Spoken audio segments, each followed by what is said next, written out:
DD Tamil நேயர்களுக்கு அன்பு வணக்கம். நாம் இன்றைக்கு பாத வெடிப்பு அல்லது கை கால் பாதங்களில் ஏற்படுகின்ற வெடிப்பு பற்றி தெரிந்து கொள்ளலாம்.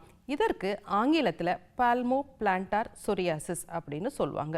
இது ஒரு ஆட்டோஇம்யூன் டிசீஸ் அப்படின்னு சொல்லுவாங்க.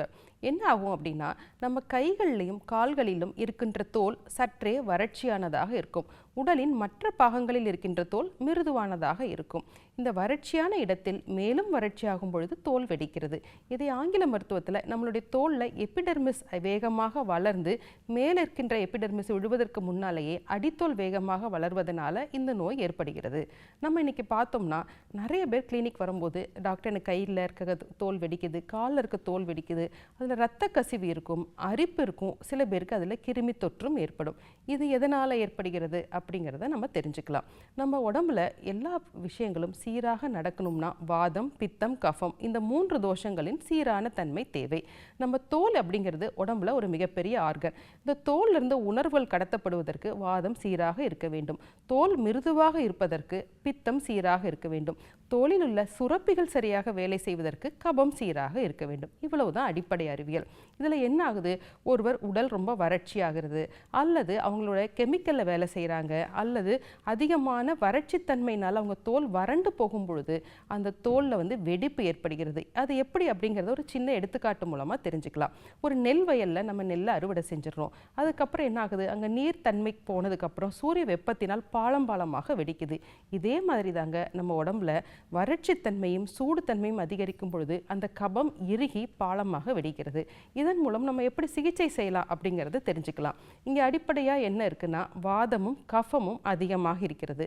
தோல் என்பதனால பித்தத்தை என்றைக்குமே நம்ம மறக்கக்கூடாது. அப்போ வாதத்தின் வறட்சியை நம்ம நீக்கணும்னா முதல்ல கைகளுக்கும் கால்களுக்கும் எண்ணெய்களை தடவணும். எண்ணெய் தடவிய பிறகு அதை மிருதுவாக்க வேண்டுமானால் வெதுவெதுப்பான தண்ணீரில் காலை வச்சிருக்கணும் அல்லது கையை வச்சிருக்கணும். அதை எப்படி நம்ம செய்வோம், அதில் சற்றே சில மூலிகைகளையும் நம்ம சேர்த்து செய்யலாம்.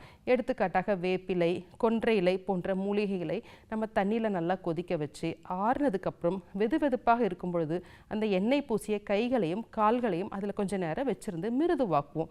இப்படி மிருதுவான பிறகு அந்த வெடிப்புகளுக்கு எண்ணெய்களோ அல்லது நெய் போன்ற மருந்துகளோ அல்ல ஆயின்மெண்ட்ஸோ கொடுப்போம். இப்படி அது படிப்படியாக ஹீல் ஆகும். அதனால் இது ஒரு புற சிகிச்சை மட்டும்தான். உடம்புல இருந்தே இதுக்கு நம்ம சிகிச்சையை ஆரம்பிக்கணும். வறட்சியை நீக்குவதற்காக முதல்ல உடம்புல இருக்க கழிவுகளை நம்ம நீக்கணும். எப்பவுமே நம்ம ஆயுர்வேதத்தில் பசியை சீராக்கிய பிறகே நம்ம வைத்தியத்தை ஆரம்பிப்போம். எப்படி பசியை சீராக்கிறது அப்படின்னா, முதல்ல அவங்களுக்கு பசிக்கின்ற மருந்துகளை கொடுக்க வேண்டும். குடல் கழிவுகளை நீக்குவதற்கான மருந்துகளை கொடுப்போம். இந்த 2 விஷயங்களை செஞ்ச பிறகு அவங்களுக்கு என்ன தோஷம் அதிகமாக இருக்குது, எடுத்துக்காட்டாக ரொம்ப வறட்சியாக இருக்குது ஆனால் அரிப்பு இல்லை அப்படின்னு சொல்லும் பொழுது நெய் போன்ற மருந்துகளை முதல்லையே கொடுப்போம். அல்லது அவங்களுக்கு எரிச்சல் இருக்குது அல்லது அரிப்பு இருக்குது அப்படின்னா அந்த அரிப்பையும் எரிச்சலையும் கட்டுப்படுத்தக்கூடிய படோல கடரோகிணி கஷாயம் போன்ற தோஷங்களை கட்டுப்படுத்தக்கூடிய கசப்பு சுவையுடைய கஷாயங்களை கொடுப்போம்.